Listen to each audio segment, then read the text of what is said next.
Hey, thanks for joining us. We had a few comments that we wanted to make before we answer any questions you have on any subject, any topic, anything that's on your mind. I have with me Tim McKay from Peacham, Rob Chickering from East Montpelier, and most importantly, our commissioner, who's doing a great job over at the department. And this week, the U.S. Department of Energy reviewed Vermont's use of our recovery dollars in regard to energy efficiency and energy efficiency projects. And they've been doing this in all 50 states. They found that our efforts have been extraordinary, that we are now halfway through dispensing through very thoughtful projects, the roughly $30 million in funds that we were lucky enough to get through the best congressional delegation in the country and President Obama, and that we have met the goals of having our energy efficiency projects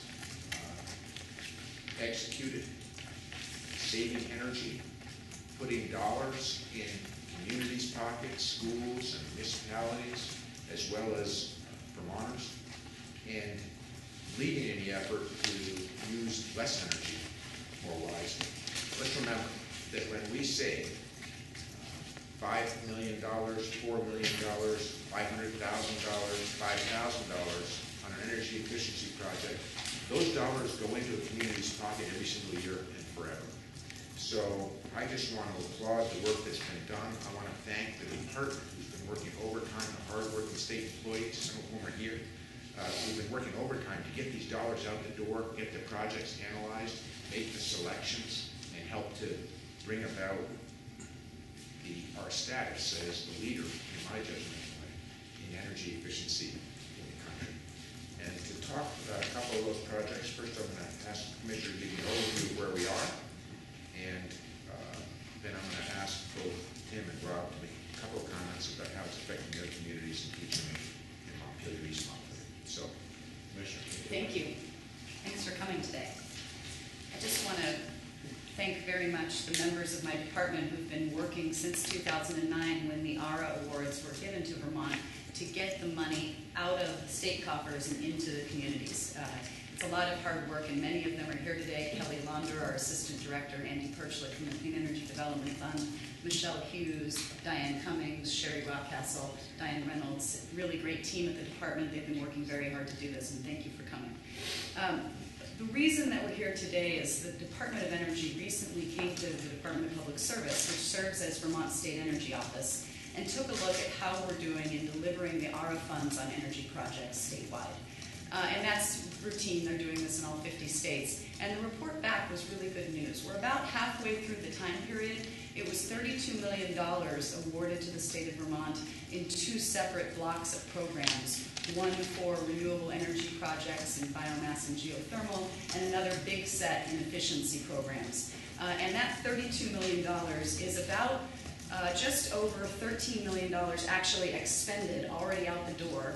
And the remainder of the money is all committed and the projects are underway. And I've brought for you today a colored map by county so that you can see where the projects are. There's a list of where the projects are around the state. And what you'll see is that it truly is a statewide impact. And it's not just short-term stimulus, it's long-term energy savings. And I think that's really the important message for Vermonters. Investing dollars today in energy savings creates savings down the road too. And just for example, a retrofit on a school in Shoreham saves about $3,300 a year for that school. And we all know how school budgets are. That's not a small thing to that elementary school.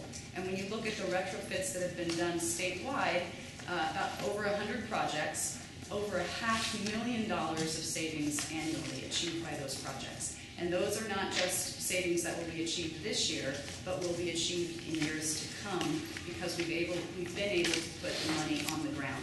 And so I think it's a story of a stimulus program working, not just now, but working for our future, reinvesting as the program was intended to. And Vermont workers here in state government and towns around the state really doing a great job to get these programs not just off the ground, but completed statewide. And so I want to just ask Rob Chickering from East Montpelier to let you know about the project that they undertook. His project was on the renewable energy side in thermal. And then after that, Tim McKay will tell you about what's going on in Peacham, so you have a better sense of what this really means on the ground. Thanks. So I'm Rob Chickering from East Montpelier. Last summer, about the same time, we pretty much completed building an emergency services facility with our neighboring town, Calais. And because of this grant, we were able to install a heating system in that facility that uses wood pellets. It's backed up by propane as well in a seamless sort of way. And without the grant, I'm quite certain that we would not have been able to do that we would have a building now strictly heated by propane. So it's been very, very helpful, and we're excited about the prospect of having the wood pellets so that we don't have to rely on out-of-state and even out-of-country sources for fuel. The department was very, very helpful in getting this installed, and I think without the help, especially of Andy Kirchlick, with some of the paperwork, it would have been a lot more challenging. But other than that, the recording and so forth went very well. The installation went well, and we're quite pleased with it. So we thank everyone in the state of Vermont and the federal government who made that money available to us. Thank you. Thanks so much. I'm Tim McKay from Peacham, and we have a town hall that's in a 150-year-old building, leaky, as you can imagine. Our employees had frozen feet all the time. So we went in and tightened the building up, added insulation where we needed to. From our energy audit, they had identified several areas that could be improved. And then we also replaced our emergency lighting system to save on electric costs. Then we went down to the town garage and fixed their lighting system. They had a big bay of old-style fluorescent fixtures that we replaced with efficient ones. So we're going to be able to save somewhere between $3,000 and $5,000 a year in energy costs. In a town of 700 people, to come up with an extra $25,000 or $30,000 to do this kind of work without a grant just doesn't happen. So the grant provides a great stimulus for that. Thank you. So just a couple closing comments. There's a number of projects, as I said, statewide. The DOE report, if any of you want to see it afterwards, lists some others, including Allenbrook Elementary School, where a renewable energy project has been integrated into the curriculum for the students. The South Burlington wastewater facility, where they're actually able to use a digester system and microturbines for energy production. So there's a number of projects. It's really across the board, both on the renewable side and on the efficiency side, and all of the projects are making a difference. And just in closing, I think the DOE report really said it best. ERA is making a meaningful down payment on the nation's energy and environmental future through the state energy program that's being administered by Vermont's Department of Public Service. And that's really what the point of the funding was, and it's working here in Vermont. So thank you all for coming today. Questions? Thank you, Commissioner. Thank you, Tim. Thank you, Rob. In closing, I think the ERA success is evidenced by the testimony you just heard.